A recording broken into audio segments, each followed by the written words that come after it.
દિલ્હીમાં બ્લાસ્ટરને લઈને ઝાલોદની ધાવડે ચેકપોસ્ટ સહિત જિલ્લામાં સઘન ચેકિંગ હાથ ધરવામાં આવ્યું છે। આ તારીખ 11/11/2025 મંગળવારના રોજ બપોર 12 કલાકે ડીવાયએસપી દ્વારા આપેલ માહિતી અનુસાર જે કહી શકાય કે દિલ્હીમાં બ્લાસ્ટને લઈને પોલીસ એલર્ટ બની છે અને દાહોદ જિલ્લામાં જે વાહન ચેકિંગ હોટલ ચેકિંગ શરૂ કરવામાં આવી છે।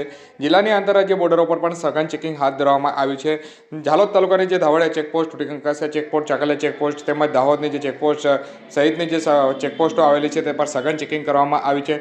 શંકાસ્પદ વાહન ચેકિંગ, શંકાસ્પદ લોકોની ચેકિંગ હાથ ધરવામાં આવી છે। દાહોદ જિલ્લામાં એસપીએ આદેશ કરતા એલસીબી, એસઓજી સહિતની બ્રાન્ચોના અધિકારીઓ પણ જે ચેકિંગમાં નીકળ્યા હતા અને ચેકપોસ્ટ સહિત હોટલ, ભીડભાડવાળા વિસ્તાર, રેલવે સ્ટેશન, બસ સ્ટેન્ડ સહિત અન્ય જગ્યાઓ પર પણ સઘન ચેકિંગ પોલીસ દ્વારા હાથ ધરવામાં આવી રહ્યું છે।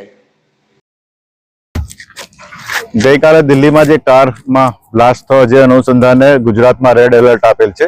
જે અનુસંધાને દાહોદ જિલ્લાની જે અગત્યની ચેકપોસ્ટો છે હાલ કાર્યરત કરી દેવામાં આવેલી છે અને ત્યાં સબ ઇન્સ્પેક્ટર કક્ષાના અધિકારી અને તેમજ પોલીસ કર્મચારીઓની ડિપ્લોયમેન્ટ કરવામાં આવી રહેલું છે અને જે એમપી અને રાજસ્થાન તરફથી આવતા વાહનો તેમજ અન્ય જિલ્લાઓ તરફથી આવતા વાહનોનું સઘન ચેકિંગ ચાલી રહેલું છે।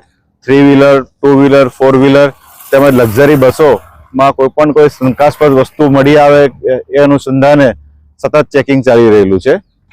સર, ચેકપોસ્ટ સિવાય અન્ય કઈ જગ્યાઓ પર ચેકિંગ? ચેકપોસ્ટ સિવાય દાહોદ જિલ્લાના અગત્યના રેલવે સ્ટેશન છે, બસ સ્ટેન્ડ છે, ધર્મશાળાઓ છે, ગેસ્ટ હાઉસ છે, અવાવરૂ જગ્યાઓ છે તેમજ સંવેદનશીલ અને અતિ સંવેદનશીલ વિસ્તારોમાં ફ્લેગ માર્ચ અને ફૂટ માર્ચનું આયોજન ચાલી રહેલું છે।